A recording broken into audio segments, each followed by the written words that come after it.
आपके साथ होंगे। लेकिन बार बार जज साहब को कह रहे हैं, लेकिन क्या वाकई कोई एक एलिमेंट सेक्शन ऐसा है, जैसे उन्होंने जिक्र किया कुछ टीवी के जर्नलिस्ट का, कुछ अखबार के जर्नलिस्ट का, कि ये लोग कुछ कोशिश कर रहे हैं हुकूमत के खिलाफ? आपको लगता है कि वाकई कोई कैंपेन है? यार खुदा के लिए उन इश्यूज पे डिस्कस करो, अगर मेहरबानी कर सकते हो। हुकूमत से बड़ा इशू क्या होगा? हुकूमत अफगान पॉलिसी पे डिस्कस करें, कैरी पे ना करें, कैरी गूगल पे भी डिस्कस कर लें, आप एनएफसी पे करें, आप बलूचिस्तान पे करें, टेक्सटाइल की तबाही पे जिक्र करें, आप इन्वेस्टमेंट पे जिक्र करें, आप जिक्र करें पाकिस्तान की, आप बातें की तन्हाई की, इंडियन शेख साहब बातें की। मुझे थोड़ा सा रिस्पॉन्ड करना पड़ेगा। देखें कौंसल साहब, मैं आर्टर का रिस्पॉन्स मुझे पता आपने क्या करना है। आप कहना हमने किसान को 950 रुपया दिया और 450 है। मैं समझता हूँ यही आपकी सबसे बड़ी गलती थी कि गरीब को टीका लगा दिया 100% का आपने।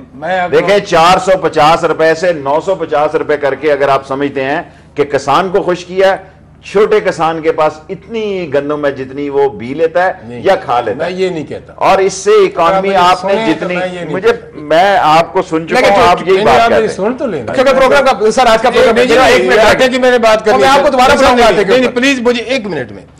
शेख साहब ने कहा है 450 से 950 की, हमने 425 की, और जो मुल्क का ज़र मुबादला है इन्होंने बगैर बाहर के फार्मर को सब्सिडाइज किया।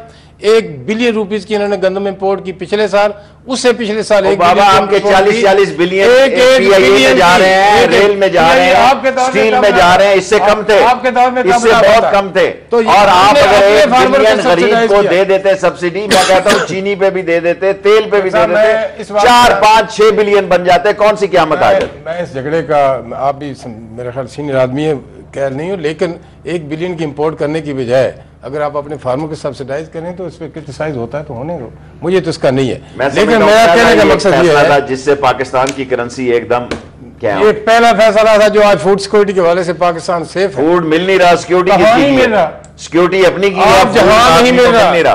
आप माशाल्लाह गंदम में आपके पास वाफर आटा मौजूद है, चावल मौजूद है, हर चीज मौजूद है, पर आम आदमी को नहीं मिल रही। आम आदमी को मिल रहा है सर, पिछले साल से सस्ता कहते हैं कि सब कुछ आम आदमी, पिछले साल से छोड़ो, मिर्चें नहीं मिल रही, हल्दी नहीं मिल रही, कह दे सर कहने को नहीं। मैं भाई साहब आप कीमत की बात कर रहा हूँ। मैं ये कह रहा हूँ कि चलो उन्होंने गवर्नेंस का इशू उठा ही लिया, तो आप अगर आप गवर्नेंस के मामला देखें, क्या गवर्नेंस की कमी की वजह से हुकूमत पर प्रेशर बढ़ते हैं?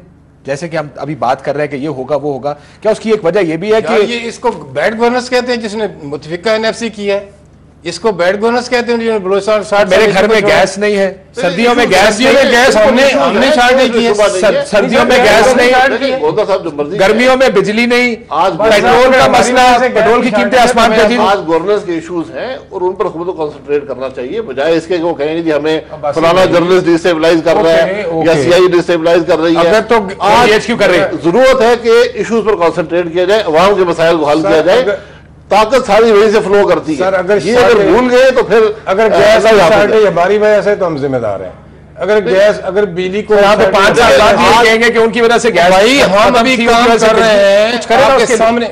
आपने अभी तक तो हमारे रेंटल पावर पे तनकीद इसलिए नहीं। गोंदा साहब आज जो जिम्मेदारी होगा जिम्मेदारी उसी की होगी, ये मत भूले। ये हम काम अगर नहीं कर रहे तो मुझे बताएं। देखिए जो हम एनर्जी के काम नहीं कर रहे, ईरान के साथ प्लांट भी लाते हैं तो रेंटल प्लांट लाते हैं, ईरान के साथ पाइपलाइन लाता कौन है शेख साहब? लाता कौन है? ये सब मसला, ये सारी बात ईरान की, मेरे से पहले भी ये बात चल रही थी। मसला ये है जो हाजिर सर्विस बात है, मौके की आप बता दें कि रेंटल पावर के प्लस आपके अल्टरनेट इमीडिएट कोई है? बहुत अल्टरनेटिव। अभी 22 तारीख को हाइडल का एडीबी सर 22 तारीख को एडीबी की एक रिपोर्ट आएगी, जो ऑडिट रिपोर्ट है वो 22 तारीख को आपको हैंडओवर कर दी जाएगी। जरा रिपोर्ट पढ़िएगा कि रेंटल पावर पे उनका नुक्ता नजर क्या। उन्होंने कहा कि जितनी बिजली की डिमांड आपने शो की है उतनी डिमांड नहीं है बिजली की, आपको ज्यादा से ज्यादा 1500 मेगावाट की आपकी जरूरत थी, या 2000 लगा ले, आपने 4500 मेगावाट किया। ये रिपोर्ट पढ़ेंगे उसके बाद हम ये करेंगे। फाइनेंशियल इशू है, ये टेक्निकल इशू नहीं है। रेंटल के पैसे कौन अदा करेगा? आप आईबीबी तो पे नहीं कर सकते, रेंटल कैसे पे करेंगे? लेकिन गवर्नेंस मसला होगा ना। मसला है, मैं आज के प्रोग्राम में कह चुका हूं कि जितने हम प्रोडक्शन बिजली पैदा हो सकती थी उनको आईडीबीपी को इन्होंने पेमेंट नहीं की। अगर ये पेमेंट कर देते तो उनकी कैपेसिटी इतनी थी कि शायद खाकान मेरा साथ देगा कि वो पैसे कर सकती है। पेमेंट हम आपके कर्जे देते या हम उनको पेमेंट? इसका हाल रेंटल नहीं है, आप रेंटल वालों को दें, उनको ना दें। कितने छोड़कर गए थे आपको याद है? आप रेंटल को माल दें,